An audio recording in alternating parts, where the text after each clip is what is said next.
ఏం చేయాలి?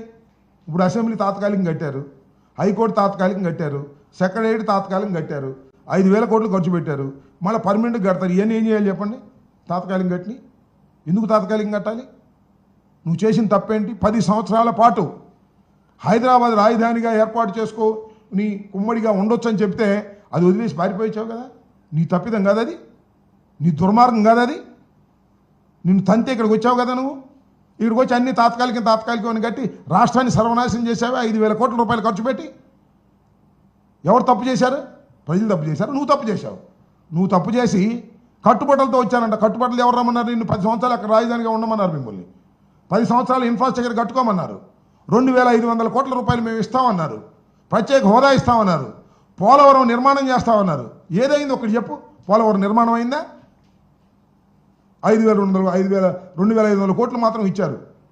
పోలవరం నిర్మాణం కాలా, ప్రత్యేక హోదా రాలా. నువ్వు మాత్రం పారిపోయొచ్చావు.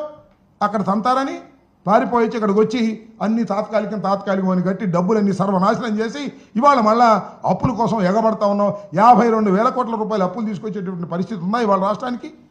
ఏదో కేంద్ర ప్రభుత్వం నీకు అనుకూలంగా ఉంది కాబట్టి వాళ్ళు పర్మిషన్ ఇచ్చారు. గ్రాంట్ ఇచ్చారా? పోనీ గ్రాంట్ తెచ్చుకో. సో చంద్రబాబు నాయుడు గారు ఒక అద్భుతమైన అబద్ధాలు ఆడి అమరావతి పేరుతో ఆంధ్ర రాష్ట్రాన్ని మోసం చేస్తున్నారు. ఇది ఇవాళ కాకపోయినా అమరావతి రైతులకి, రాష్ట్ర ప్రజలకి, నలుచెరుగులా ఉన్న రాష్ట్ర ప్రజలకి, శ్రీకాకుళం దగ్గర నుంచి తిరుపతి, అనంతపురం అక్కడ ఉన్నటువంటి ప్రజానీకానికి కూడా తెలిసి వస్తుంది. అమరావతి సర్వస్వం అనుకోవటం చాలా తప్పది. ఇది అన్యాయం, ఇది అక్రమం, ఇది దుర్మార్గం కూడా అని సందర్భంగా చెప్పదలుచుకున్నాను.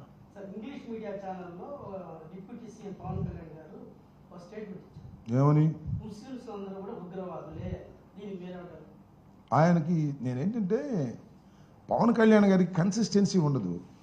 ముస్లింలే దేశభక్తులు అంటాడు, ముస్లింలే ఉగ్రవాదులు అంటాడు. మళ్ళా ఈ రకంగా కన్సిస్టెన్సీ లేనటువంటి స్టేట్మెంట్స్ పవన్ కళ్యాణ్ గారు ఇవ్వటం సర్వసాధారణం. ఆయన ఒక చిన్నపిల్లోళ్ళు అంటాడు. అందుకనే మన మోడీ గారు చాక్లెట్ కూడా ఇచ్చాడు. ఆయన కన్సిస్టెన్సీ ఉండదు. ఆయన ఎప్పుడు ఏ మాట మాట్లాడతాడో తెలియదు. ఇది నా అభిప్రాయం.